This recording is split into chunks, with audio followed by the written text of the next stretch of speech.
morning. I'm going to make a few, hopefully brief statements. I can never plan ahead when I make these videos. I just talk, and I don't edit either. So just bear with me about this Dobbs case and the leak of Justice Alito's decision. That is shocking. I don't know if there's any historical precedent for something like this, that a Supreme Court decision draft should be leaked out. It's very strange to me how this came out, and we'll have to find out what the story is behind that. Why was it leaked out? What was the goal in leaking it out? One thing that I found very interesting, I saw the New York Times report about this as they're mourning this possibility that Roe versus Wade is probably going to be overturned. The New York Times admits, and they find this lamentable, that about, I think they said 14 or 16% less abortions will be committed in the United States because of this decision.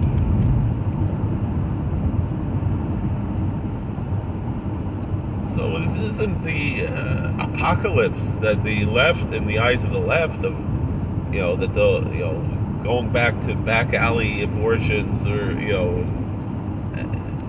it's still going to be what we were always told it was supposed to be: rare, safe, and legal. However, that rare part and the safe part, I'm not sure how much it's been even being done medically. There's been a lot of cases where there's at least a correlation, if not a causation, between abortion and various forms of cancer. Actually, this has been known for decades, and the left has just turned a blind eye to that. And many other complications have happened from abortions.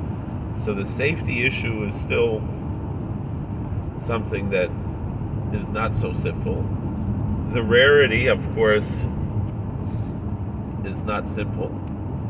We don't have the rarity that they told us it would be. All we have is the legality, and the legality remains.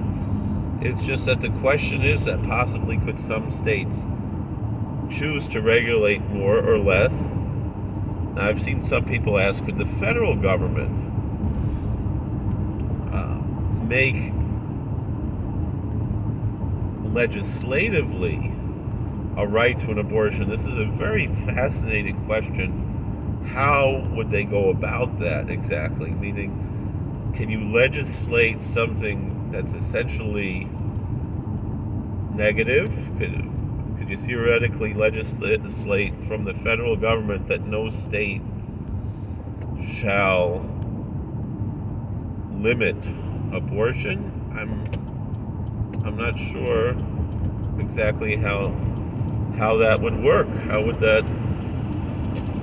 It seems like it's not something that's really in the purview of the federal government to say, other than that perhaps they might limit some other form of federal funding to those states that limit abortion. So it's not as big of a deal as a lot of people would have. I think the bigger deal is, like we said, that this was leaked out. And why was it leaked out? Because there are theories that it could be on both sides why it was leaked out. To me, I know a lot of people on the left are asking, well, could the Congress make a legislative act that would essentially legislatively on a national level limit the ability of states to limit access to abortion? It's a good question. Certainly that would be a more constitutional method of doing things than what was done with the Roe versus Wade decision. Bigger question would be, would there, probably the the most constitutional way of doing something like this would be a constitutional amendment, which I don't think would be very likely. To me, the biggest worry I have out of all of this is, will this do two things? One, which is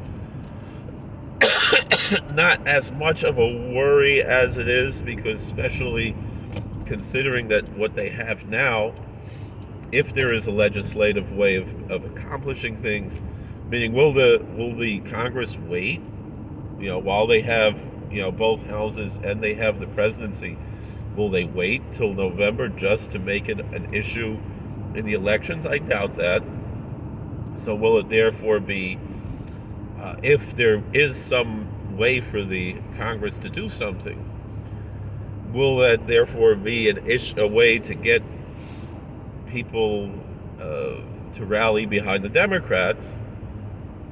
That's not such a big worry, because it is what it is. It's not an earth-shaking change to the system.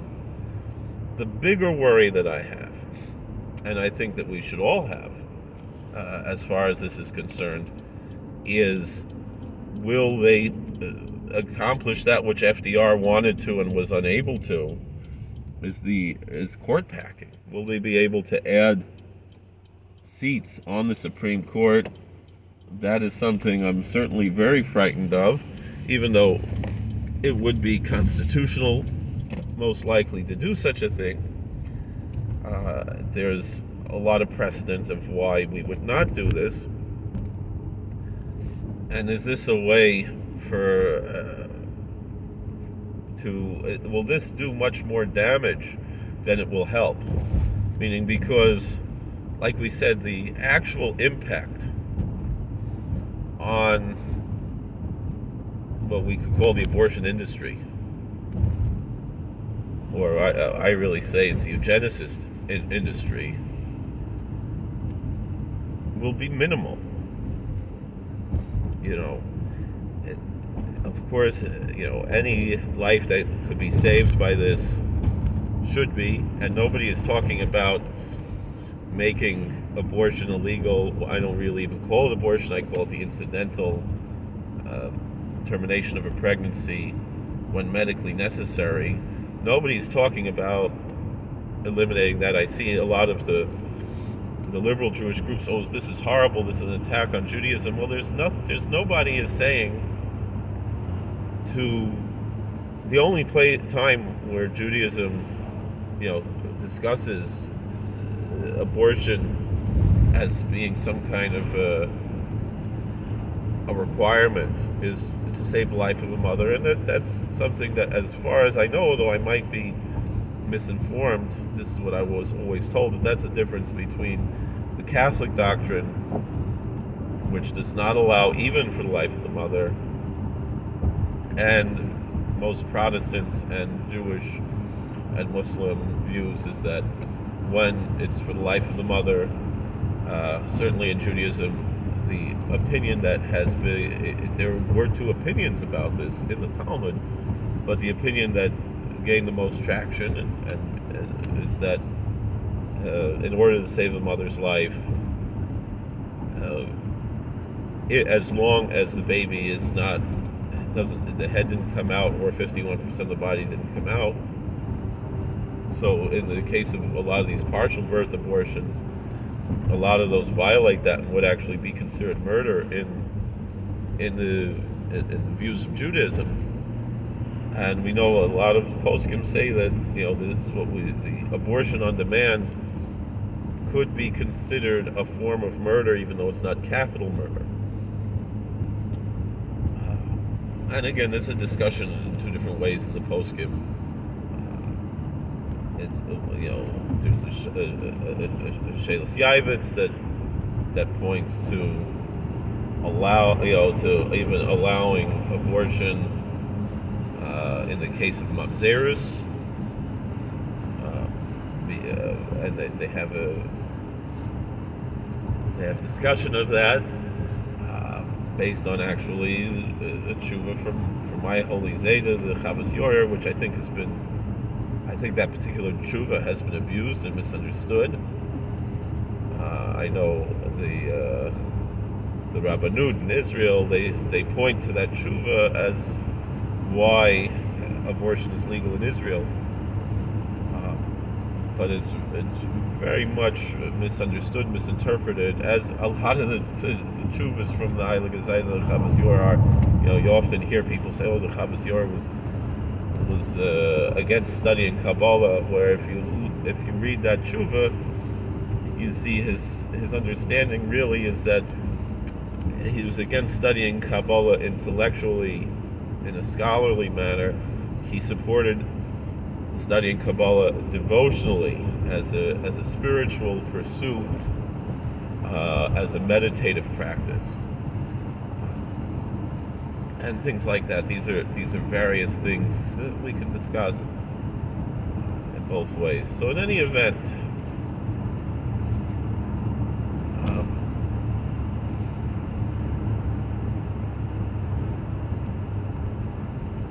this, I think, to me is the biggest worry that I have, is the court packing.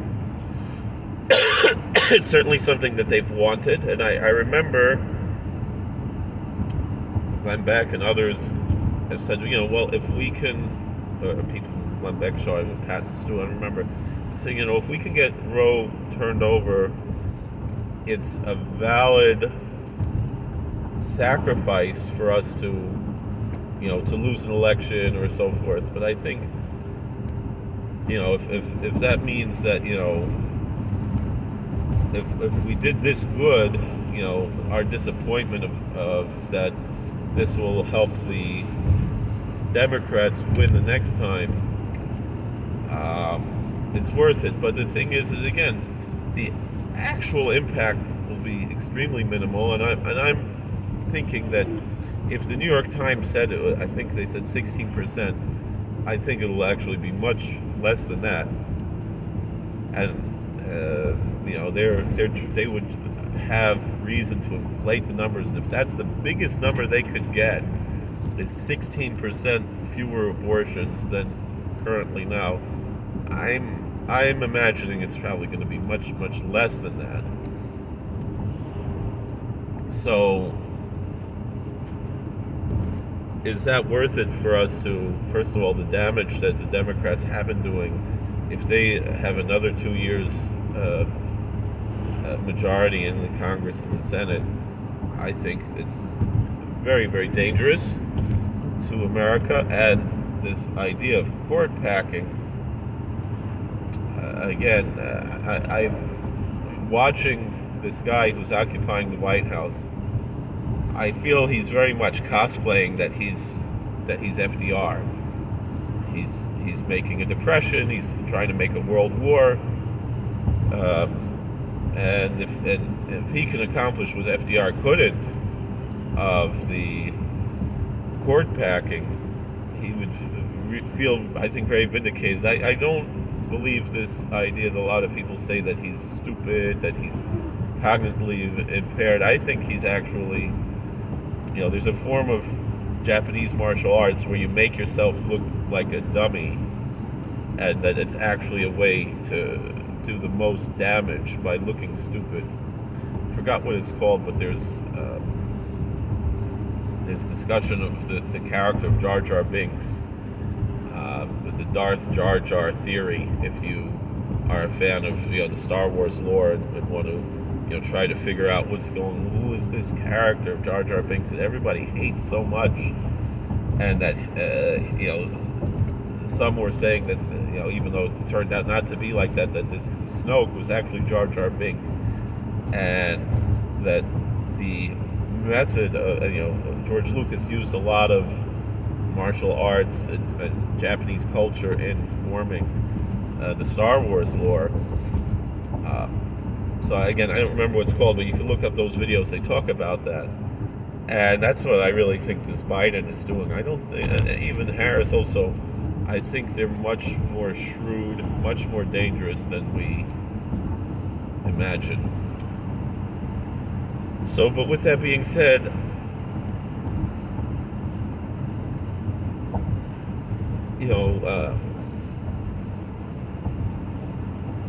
the damage done to the Constitution if they, or to our republic, if they manage to have the court packing, would be very frightening, and also it would become an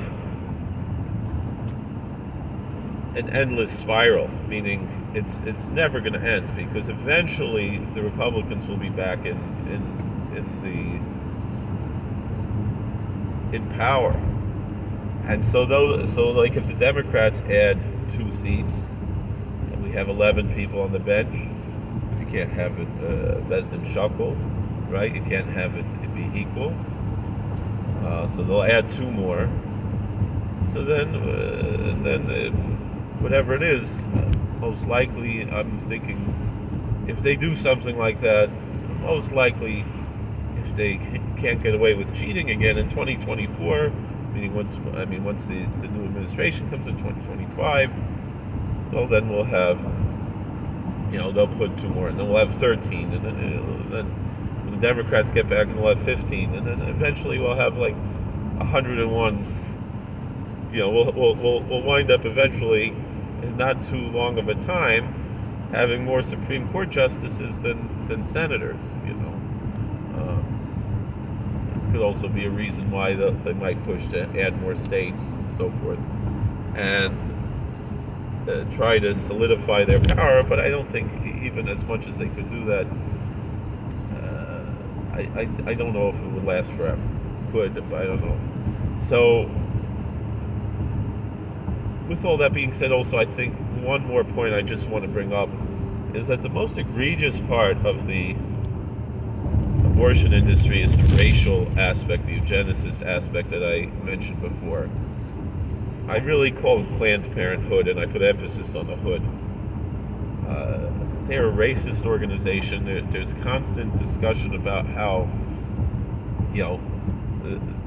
what a lot of this will do is prevent people of color from being lynched in the womb.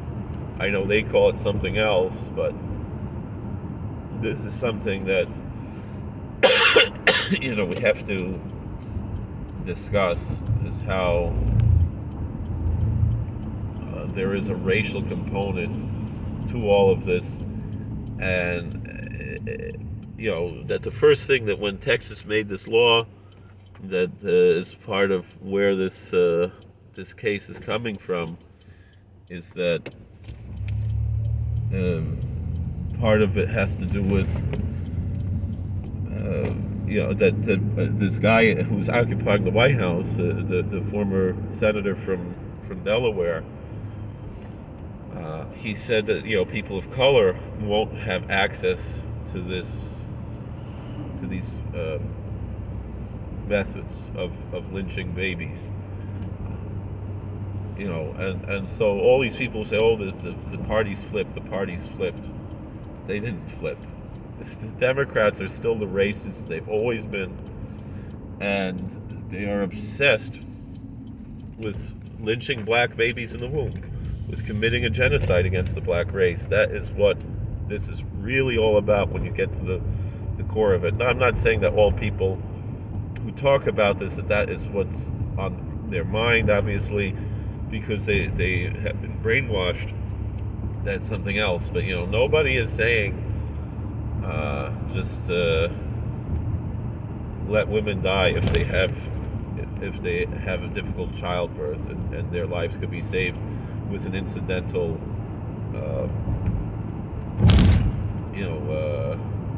termination of a pregnancy. Nobody's saying that.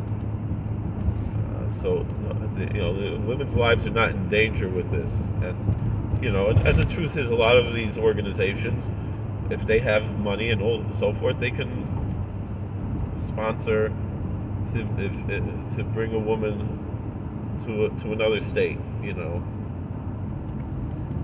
if that's what they want. So